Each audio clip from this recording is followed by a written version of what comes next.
Chapter 12. The Mirror of Erise. Christmas was coming. One morning in mid-December, Hogwarts woke to find itself covered in several feet of snow. The lake froze solid, and the Weasley twins were punished for bewitching several snowballs so that they followed Quirrell around, bouncing off the back of his turban. The few owls that managed to battle their way through the stormy sky to deliver post had to be nursed back to health by Hagrid before they could fly off again. No one could wait for the holidays to start, while the Gryffindor common room and the Great Hall had roaring fires. The draughty corridors had become icy, and a bitter wind rattled the windows in the classrooms. Worst of all were Professor Snape's classes down in the dungeons, where their breath rose in a mist before them, and they kept as close as possible to their hot cauldrons. "I do feel so sorry," said Draco Malfoy, one portion's class, "for all those people who have to stay at Hogwarts for Christmas because they are not wanted at home." He was looking over at Harry as he spoke. Crabbe and Goyle chuckled. Harry, who was measuring out powdered spine of lionfish, ignored them. Malfoy had been even more unpleasant than usual since the Quidditch match, disgusted that Slytherin had lost. He had tried to get everyone laughing at how a wide-mouthed tree for frog would be replacing Harry as Seeker next. But nobody laughed and found this funny because they were all impressed at the way Harry had managed to stay on his bucking broom. So Malfoy, jealous and angry, had gone back to taunting Harry about having no proper family. It was true that Harry wasn't going back to Privet Drive for Christmas. Professor McGonagall had come round the week before, making a list of students who would be staying for the holidays, and Harry signed up at once. He didn't feel sorry for himself at all. This would probably be the best Christmas he'd ever had. Ron and his brothers were staying too, because Mr. and Mrs. Weasley were going to Romania to visit Charlie. When they left the dungeons at the end of potions, they found a large fir tree blocking the corridor ahead, two enormous feet sticking out at the bottom, and a loud puffing sound told them that Hagrid was behind it. "Hi, Hagrid. Want any help?" Ron asked, sticking his head through the branches. "Nah, I'm all right.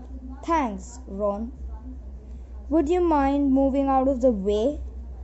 came Malfoy's cold drawl from behind them. "Are you trying to earn some extra money, Weasley? Hoping to be a gamekeeper yourselves when you leave Hogwarts, I suppose? That heart of Hagrid's must seem like a palace compared to what your family's used to." Ron dived at Malfoy just as Snape came up the stairs. "Weasley!" Ron let go of the front of Malfoy's robes. He was provoked.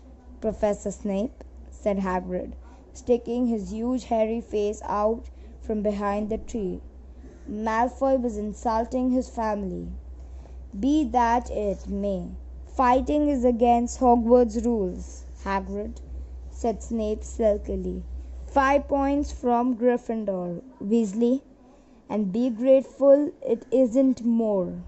Move along, all of you."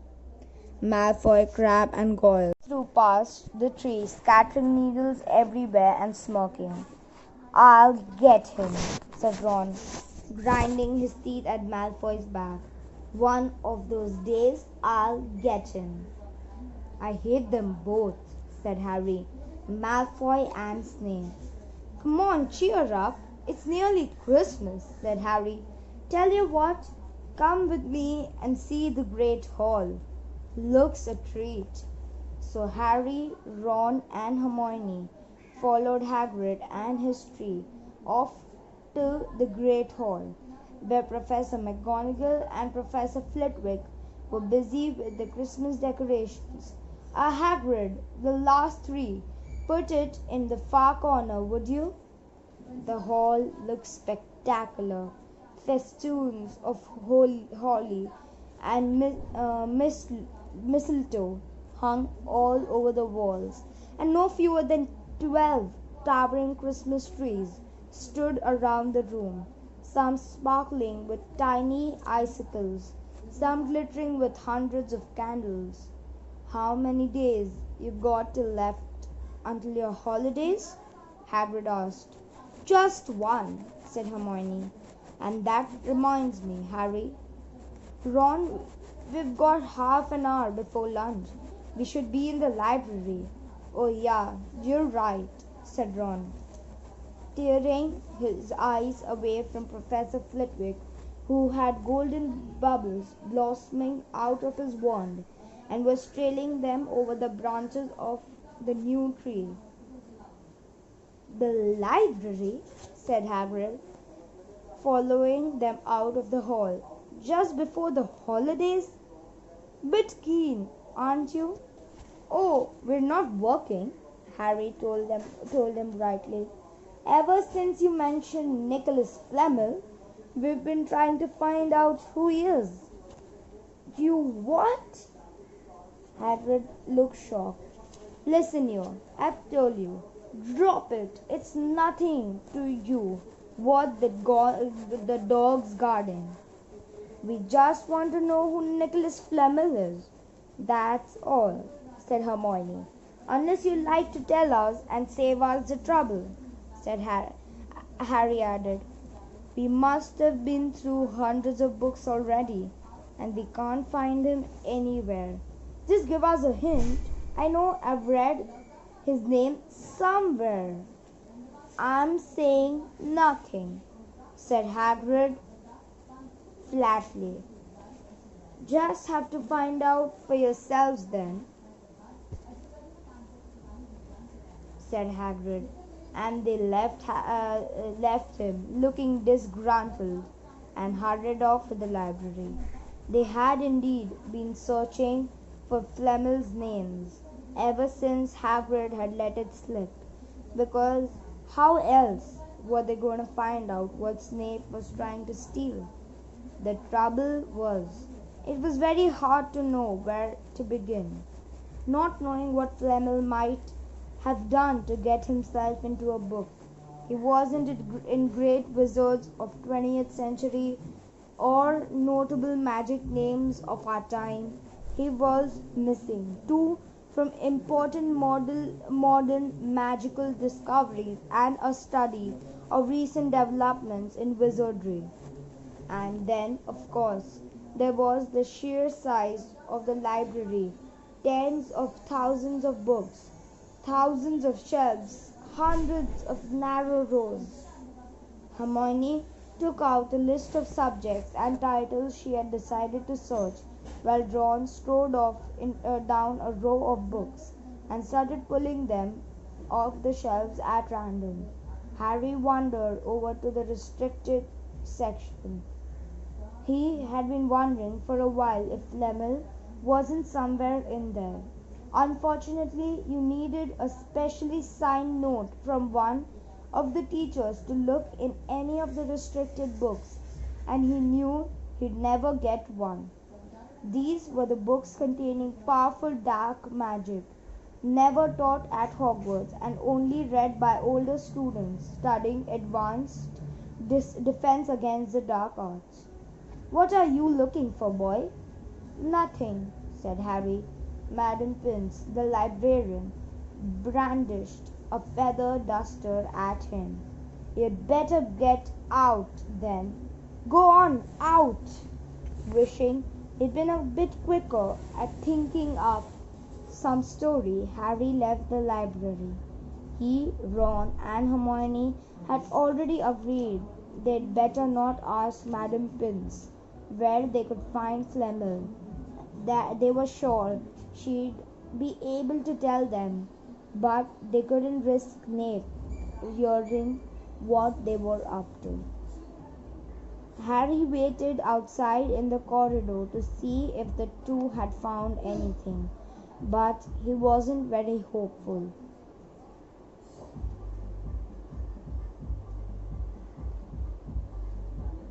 They had been looking for a fortnight after all, but as they had odd moments between the lessons, it wasn't surprising they found nothing. What they really needed was a nice long search without Madam Pince breathing down their necks. 5 minutes later, Ron and Hermione joined him, shaking their heads. They went off to lunch. "You will keep looking while I'm away, won't you?" said Hermione. "And send me an owl if you find anything." "And you could ask your parents if they knew who Nicholas Flamel is," said Ron. "I'd be safe to ask them." "Very safe, as they're both dentists," said Hermione. Once the holidays had started, Ron and Harry were having too good a time to think about Flamel. They had the dormitory to themselves, and the common room was far emptier than usual, so they were able to get the good armchairs by the fire. They sat by the hour, eating anything they could spare on a toasting fork, bread, crumpets, marshmallows, and plotting ways of getting Malfoy expelled, which were fun to talk about, even if they wouldn't work. Ron also started teaching Harry wizard chess. This was exactly like Muggle chess, except the figures were alive, which made it a lot like directing troops in battle. Ron's set was very old and battered, like everything else he owned. It had once belonged to someone else in the family, in this case his grandfather. However, old chessmen weren't a drawback at all. Ron knew them so well he would never had trouble getting them to do what he wanted. Harry played with chessmen Seamus Finnegan and had lent him, and they didn't trust him at all. He wasn't a very good player yet, and they kept shouting different bits of advice at him, which was confusing. "Don't send him there. You can't you see his knight? Send him. We can afford to lose him."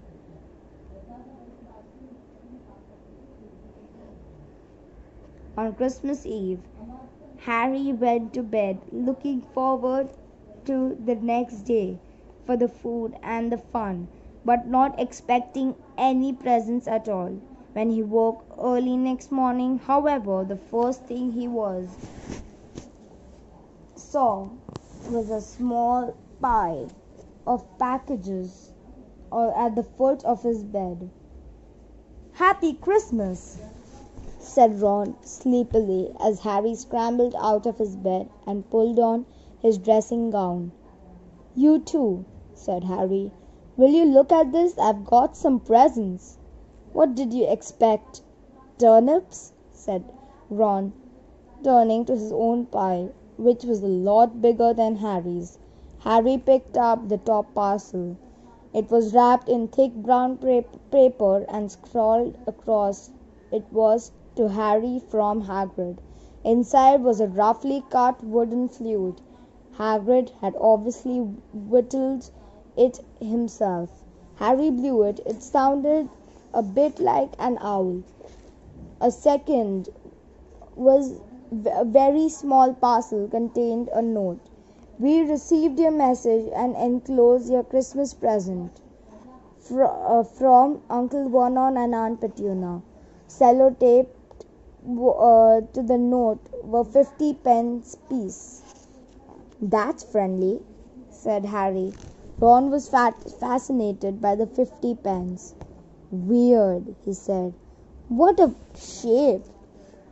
This is money?" "You can keep it," said Harry, laughing at how pleased Ron was. Hagrid and my aunt and uncle. So who sent these? I think I know who that one's from, said Ron, going a bit pink and pointing to a very lumpy parcel. My mum, I told her you didn't expect any presents, and oh no, he groaned. She's made you a Weasley jumper. Harry had torn open the parcel to find a thick, hand-knitted sweater in emerald green and a large box of home-made fudge. Every year she makes us a jumper, said Ron, unwrapping his own. And mine's always maroon. Always. That's really nice of her, said Harry, trying the fudge, which was very tasty. His next present also contained sweets, a large box of chocolate frogs from Hermione. This left only one parcel. Harry picked it up and felt it. It was very light. He unwrapped it. Something fluid and silvery grey went slithering to the floor, where it lay in gleaming folds. Ron gasped. I've heard of those, he said in a hushed voice, dropping the box of every flavour beans he'd got from Hermione. If that's what I think it is, they're really rare and really valuable. What is it? Harry picked the shining, silvery cloth off the floor. It was strange to touch, like water woven into material. It's an invisibility cloak, said Ron, a look of awe on his face. I'm sure it is. Try it on. Harry threw the cloak around his shoulders, and Ron gave a yell. It is! Look down. Harry looked down at his feet, but they had gone. He dashed to the mirror. Sure enough, his reflection looked back at him, just his head suspended in mid-air, his body completely invisible. He pulled the cloak over his head and his reflection vanished completely. There's a note, said Ron suddenly. A note fell out of it. Harry pulled off the cloak and seized the letter, written in narrow loopy writing he had never seen before, were the following words. Your father left this in my possession before he died. It is time it was returned to you. Use it well. A very Merry Christmas to you. There was no signature. Harry stared at the note. Ron was admiring the cloak. I'd give anything for one of these, he said. Anything. What's the matter? Nothing, said Harry. He felt very strange. Who had sent the cloak? Had it really once belonged to his father? Before he could say or think anything else, the dormitory door pulled open and Fred and George Weasley bounded in. Harry shuffled the cloak quickly out of his sight.